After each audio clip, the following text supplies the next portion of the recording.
Kamran Khan, Shoaib Shaheen PTI के उम्मीदवार के तौर पर सामने आए हैं।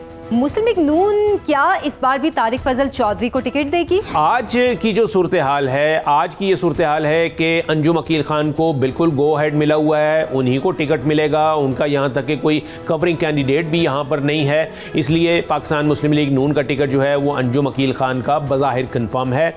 जो बात की जाती है, इसी तरीके से जमात इस्लामी ने फिर दोबारा यहाँ से मियाँ असलम को टिकट जो है वो कन्फर्म कर दिया है। उन्होंने भी जो उनकी लिस्ट जारी हुई है जमात इस्लामी की, वो NA46 से उनके उम्मीदवार मियाँ असलम होंगे, जो कि पहले इसी हल्के से एक बार जीत चुके हैं। और पीटीआई का जो यहाँ पर मामला है वो अभी बड़ा उसमें यानी कि आप ये कहिए कि काफ़ी अनसर्टन है। उसकी वजह यह है कि यहाँ से शुएब शाहीन जो कि सुप्रीम कोर्ट के मायानाज वकील हैं वो, और पीटीआई की लीगल टीम के सेंट्रल कारकुन हैं, उन्होंने भी यहाँ से कागजात नामजदगी जमा कराए हैं, इलेक्शन लड़ने का ऐलान किया है। और वो यहाँ से पाकिस्तान तहरीक इंसाफ के उम्मीदवार के तगड़े उम्मीदवार के तौर पे सामने आए हैं। जबकि इसी हल्के से डॉक्टर बाबर अवान जो हैं, वो जो कि पीटीआई के अब सेंट्रल जो हैं वो कोर कमेटी के मेंबर हैं, उन्होंने भी यहाँ से लड़ने का इलेक्शन लड़ने का फ़ैसला किया है। ये उनका हल्का है। मैंने जैसे कि पहले बताया कि 2002 के इलेक्शन में वो मियाँ असलम के हाथों उन्होंने शिकस्त खाई थी, लेकिन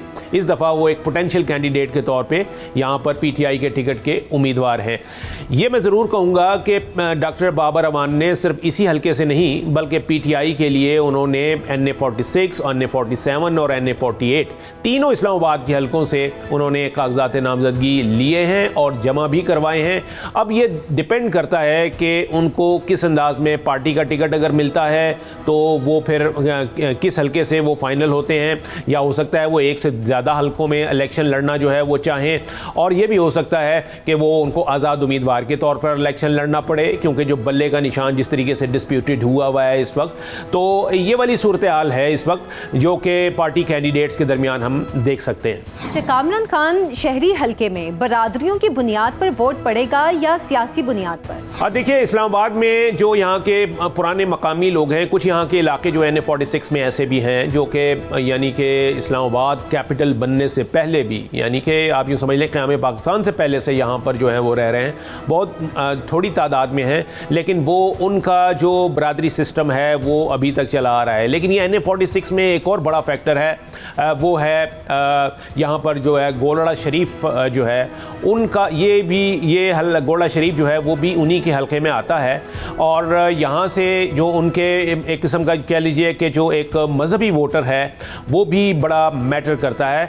और ख़ास तौर पे जो भी इस हलके से इलेक्शन लड़ना चाहे उसकी ये कोशिश होती है कि जो वहाँ के सजादा नशीन हैं उनकी हमायत जो है वो हासिल कर सकें, ताकि उनके जितने पैरोकार हैं उनके वोट जो हैं वो उनको मिल सकें। तो ये एक यहाँ पर बरादरी से ज़्यादा यहाँ पर एक ये मजहबी वाला फैक्टर जो है ये भी बहुत मैटर करता है NA46 में। तो बाकी इसके अलावा जो है वो छोटे मोटे जो बरादरीज़म जो है वो चल रहा होता है, वो इतने बड़े फैक्टर्स नहीं हैं यहाँ पर NA46 में, क्योंकि बुनियादी तौर पर ये शहरी हल्का है। इस्लामाबाद का ज़्यादातर शहरी और देहाती दोनों ही मिल रहे होते हैं, लेकिन इसके बावजूद यहाँ पर गलबा जो है वो शहरी आबादी का है।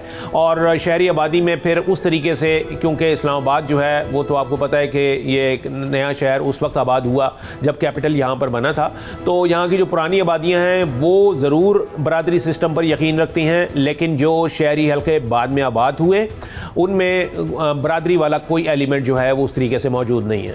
कामरान खान, PDM हुकूमत के 16 माह के दौरान इस्लामाबाद में होने वाले तरक्याती काम मुस्लिम लीग नून को इंतखाबी जंग में फ़ायदा दे सकते हैं? देखिए, कोई NA46 की अगर हम सिर्फ बात कर रहे हैं इस वक्त, तो कोई डेवलपमेंट जो है ना वो उन 16 महीनों में नहीं हो सकी थी PDM की। बल्कि 16 महीनों की बात तो छोड़िए, जब यहाँ तक कि PTI की भी हुकूमत थी और असद उमर जो है उस वक्त वो पार्टी के सेंट्रल रुकन थे और सेक्रेटरी जनरल थे, उन्होंने भी उनसे इस हल्के में लोगों को शिकायत थी कि उन्होंने काम कोई नहीं किया था। कोई 1% भी तरक्याती काम जो था वो ये शिकायत थी कि असद उमर ने अपने हल्के में नहीं किया, बावजूद इसके कि उनकी पार्टी जो थी वो इक़्तिदार में थी और वो खुद वज़ीर भी रहे और पार्टी के सेक्रेटरी जनरल भी थे, लेकिन इसके बावजूद वो अपने हल्के में कोई काम जो है वो नहीं करवा सके थे। इसके बाद जो PDM का दौर आया 16 माह वाला, तो इसमें भी जो है वो हमने देखा कि जाहिर है कि ये कोई भी जो यहाँ के वो एक मुरक्कब थी,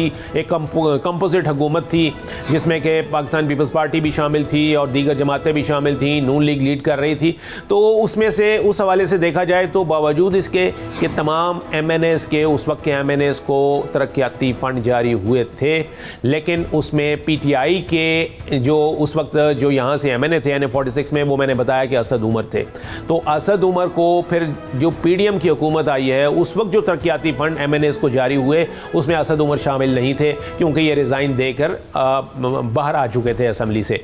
तो इसलिए पार्टी का यानी उस हल्के का अपना MNA मौजूद नहीं था। इसके अलावा वहाँ जो दीगर लोग थे उनके पास ज़ाहिर है कि फ़ंड उस तरीके से नहीं थे। तो कोई इसमें डेवलपमेंट जो है ना, कोई तरक्याती काम जो है वो ना ग्राउंड पे नज़र आ रहा है, ना ही कागज़ों में है।